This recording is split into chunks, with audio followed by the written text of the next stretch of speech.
So if you really need to get moving on something, you don't want to get in at, I suppose, to all the psychological stuff, and you just want to get moving, this is what you do. So it's called breaking it down and the Pomodoro method. So the first bit is breaking it down, and what's that about? But sometimes we've got we can look at our issues or our problems or the task or that we have to do, whatever it is. It seems like a very big problem. And sometimes when something is very, very big, it can seem very, very vague because it's big, it's not specific, you can't really see the edges. And the issue with something that's big and vague is it can give us a sense of the unknown. And the issue with humans, I suppose, to an extent, is that we can have I suppose, what the unknown brings up in us is a slight feeling of anxiety, you know, because we're afraid of what we don't know to an extent. Another feeling that we can often feel due to something being big and vague, especially vague, is we feel a bit bored because when something is vague, we don't know what to do with it. When we don't know what to do, that's often when we feel bored.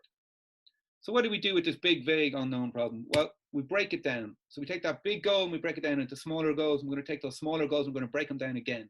We're going to do it in a very specific way with specific types of goals. So the first type of goal I'm going to show you to kind of in terms of your goal setting is what's called an end goal. So I'm going to use the example of me doing my master's thesis to show you how I did this, because this is the strategy that got me my master's thesis done and published in like 6 weeks. So what you do is you take your end goal, and in my instance, this was just get my master's thesis finished. It was to get done by a particular date or whatever. That doesn't really matter for now. But you want to take that end goal and you want to break it down. You want to break it down into what are called milestones. So milestones are kind of arbitrary points along the way that allow you to kind of measure your progress.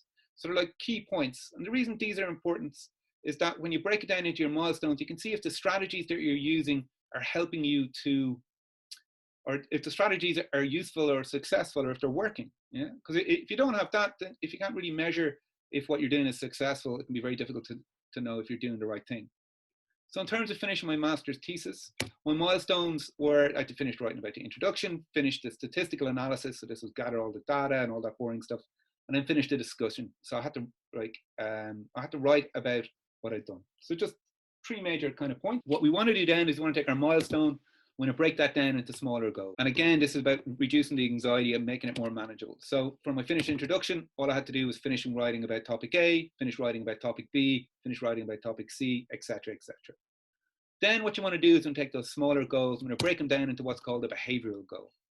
And all a behavioral goal is, it's the action that you need to take in order to reach your smaller goals. So it's about doing the actual behavior. So for example, to finish topic A, I had to read about topic A and I had to write about topic A. They were the only 2 actions I had to take in order to get topic A finished. Now, the nice thing about behavioral goals is you can make them time bound. And this is important because it means you can do the behavior for a specific amount of time and get a sense of achievement. Yeah, so it feels good. So all you have to do is read for, say, 25 minutes, and then you feel like you've achieved something. Or you write about it for 25 minutes and you feel like you've achieved something.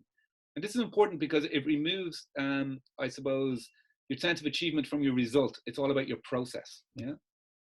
So once you have those behavioral goals, whatever it is, you want to break it down, and you want to break this down into like 25-minute behaviors. So all you're doing is you're taking whatever behavior it is, whether it's write or read or whatever it is in your business or in your study or whatever, and you want to do that behavior for 25 minutes. So commit, fully focus, time it, take your phone out, and just commit to doing it. And the reason this works is no matter how horrible something is, you can usually commit to doing it for 25 minutes. So do it for 25 minutes. Then you want to take a 5-minute break. You want to time that as well. And what this does is it keeps you fresh. And then rinse and repeat that 6 times and have lunch. And so the reason this works is that once we kind of commit to doing something for 25 minutes, it's not that big a thing. You know, if we really force ourselves, we can make ourselves do pretty much anything for 25 minutes. But once you get moving, you get a sense of progress. You start to make a little bit of a dent in the problem. And that starts to feel good. So you're starting to work on positive emotion. The thing with procrastination, the key to it is just to get moving, is just to get started. And once you get started, you're fine to keep going. The 5-minute breaks are good because it keeps you fresh. And then so you're just doing these little 25-minute sprints. A nice thing about this is after a while, you can vary the amount that you're doing it. So for now, I will be working on maybe 50 minutes and then I'll take a 10-minute break if I'm procrastinating about something because I've kind of got to that point with it. But if it's something you're really procrastinating about, just say you're going to do it for 15 minutes and then give yourself a 5-minute break. And again, once you get moving, invariably, Once you get stuck into it, you'll find that your motivation kind of takes care of itself. The last thing about it is with those 5-minute breaks, you can do whatever you want. I used to do like menial tasks. So I'd do stuff like I would do some laundry or do some cleaning around the house. And so then at the end of the day, I had a solid 6 hours work done and my house, etc., was clean. So it left time for kind of more social stuff.